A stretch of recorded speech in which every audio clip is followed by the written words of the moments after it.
আসসালামু আলাইকুম। আমি মনিরা খাতুন। আমি Purulia Sirajpur school and college থেকে 2025 সালে এইচএসসি পাস করছি।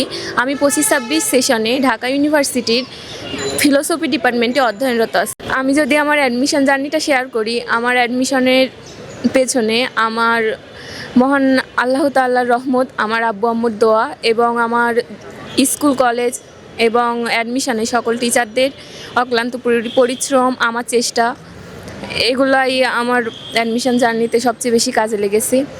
আর অ্যাডমিশন যেহেতু ঢাকা ইউনিভার্সিটিতে অনেক প্রতিযোগিতামূলক, সেক্ষেত্রে আমাদের ফার্স্ট ইয়ার থেকেই অ্যাডমিশন নিয়ে সিরিয়াস হওয়া উচিত। তখন থেকে একটু একটু কোশ্চেন ব্যাঙ্কগুলো দেখা উচিত। আমি যখন ফার্স্ট ইয়ারে উঠছি, আমি তখন সিনিয়র ভাই বোনদের কাছ থেকে পরামর্শ নিয়ে বিভিন্ন কোশ্চেন ব্যাঙ্ক পড়তাম। তার মধ্যে জয়কলি কোশ্চেন ব্যাঙ্কটা সহজ ভাষায় লেখা ছিল, যেটা আমাকে সহজেই বুঝিয়ে দিয়েছিল যে কিভাবে কি পড়লে, কোন টপিকগুলো পড়লে ঢাকা ইউনিভার্সিটিতে সহজেই চান্স পাওয়া যায়। তো আমি জুনিয়রদের উদ্দেশ্যে বলি, তোমাদের যদি মনে হয় যে জয়কলিটা আসলেই তোমাদের জন্য সেরা, এটা পড়লে তোমাদের ভালো কিছু হবে, তাহলে তোমরা এই জয়কলির বইটা পড়তে পারো। আর জয়কলির বাংলা বিচিত্রা, ইংলিশ বিচিত্রা সকল বইগুলো আছে, তোমরা এগুলো সব দেখলেই বুঝতে পারবা অন্যগুলোর চেয়ে পার্থক্য। এগুলো অনেক সহজ ভাষায় লেখা আছে, তোমরা চাইলে এগুলো দেখতে পারো। আল্লাহ হাফেজ।